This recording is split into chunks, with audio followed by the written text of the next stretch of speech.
வந்துட்டு அண்ணங்காரன் ஹீரோயின் மேலே தூங்கிட்டு வரான். ஹீரோ வந்து இவங்களை கூட்டிட்டு வந்து விடுறான். அப்போதான் ஹீரோ என்ன பண்ணுறான்னா வேக வேகமாக காரை விட்டு இறங்கி ஹீரோயினை கையை பிடிச்சி வெளியில் இழுத்து ஹீரோயினை ஃபோர்ஸ் பண்ணி கிஸ் பண்ண பார்க்குறான்.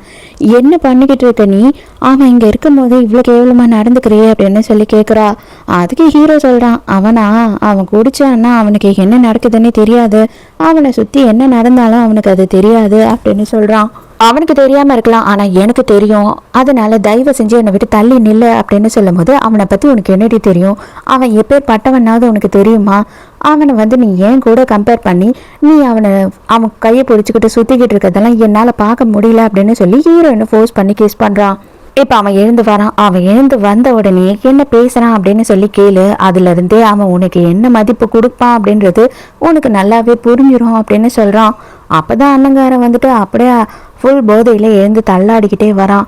ஹீரோ பக்கத்தில் போய் நின்ன உடனே எனக்கு சீக்கிரமாக ஒரு பொண்ணு பாரு, இப்போவே எனக்கு ஒரு பொண்ணு வேணும், இன்னைக்கு நைட்டு என் கூட தங்குறதுக்கு எவ்வளோ செலவானாலும் பரவாயில்ல அப்படின்னு சொல்கிறான். இந்த பொண்ணு எனக்கு ஓகே, இந்த பொண்ணு எனக்கு பிடிச்சிருக்கு, எனக்கு வந்துட்டு எவ்வளோ ஆனாலும் சரி இந்த பொண்ணு தான் வேணும் இன்னைக்கு நைட்டுக்கு அப்படின்னு சொல்கிறான்.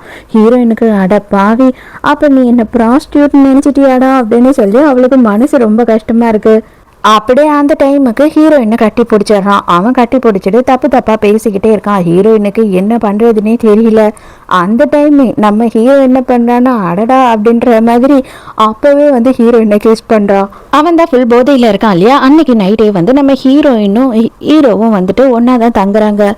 ஹீரோ என்ன பண்ணுறான் அப்படின்னு பார்த்தா அண்ணங்காரனை மட்டும் அவனோட வீட்டில் இறக்கி விட்டுட்டு நம்ம ஹீரோயினும் அங்கேருந்து வந்துட்டு இருக்காங்க. அப்போ இவனோட அசிஸ்டன்ட் வந்து என்ன பண்ணுறான்னா அவனை கூட்டிகிட்டு போயிட்டு உள்ளே படுக்க வைக்கிறான். அப்போ அண்ணங்காரன் உளறிக்கிட்டே இருக்கான்.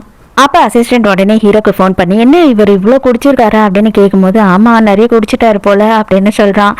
கிடையவே கிடையாது, நானும் அங்கே தான் இருந்தேன், அவர் குடித்தது 2 கிளாஸ் தான் குடித்தாரு, அதுக்குள்ளே அவர் இவ்வளோ அளவுக்கு போதை ஆகிறதுக்கு சான்ஸே இல்லையே அப்படின்னு சொல்கிறான். அப்போ ஹீரோக்கு டவுட் வருது. அண்ணங்காரனும் அவன் நினச்சா மாதிரி போதையில் இல்லை, அண்ணங்காரனும் ஃபுல்லாக ஆக்ட் பண்ணியிருக்கான். ஹீரோயினும் என்ன பண்ணுறாங்கன்னு தெரிஞ்சுக்கிறதுக்காக அப்போ தான் இவங்க 2 பேரும் பயங்கரமாக வந்துட்டு கிஸ் பண்ணிட்டு இருந்தாங்க இல்லையா, அதை எல்லாத்தையுமே அண்ணங்காரன் பார்த்துட்டான். இதுக்கப்புறம் கண்டிப்பாக அவன் நம்மளை உயிரோடையே வைக்க மாட்டான் அப்படின்னு சொல்லி ஹீரோக்கு புரிஞ்சிடுச்சு. உடனே அடியாளங்கள் எல்லாம் அரேஞ்ச் பண்ணி இன்னைக்கு நைட்டே வந்துட்டு அவன் உயிரோடு இருக்கக்கூடாது, இந்த உலகத்தை விட்டே போய் ஆகணும் அப்படின்னு சொல்லி ஆளுங்களை அனுப்பிடுறான். இங்கே அதே நேரத்துக்கு நம்ம ஹீரோவுமே ரெடி ஆகிடுறான். வாங்கடா எவனா இருந்தாலும் பார்த்துக்கலாம் அப்படின்னு சொல்லிட்டு இப்போதான் ஹீரோவோட ஃப்ளாஷ்பேக் என்ன அப்படின்றதையே காட்டுறாங்க. ஹீரோவோட அண்ணா இருக்கான் இல்லையா, கசின் பிரதர், அவங்க அப்பாவும் 2 பேருமே சேர்ந்து தான் வந்து பிஸ்னஸ் பண்ணிக்கிட்டு இருந்திருக்காங்க. ஆனால் ஹீரோவோட அப்பா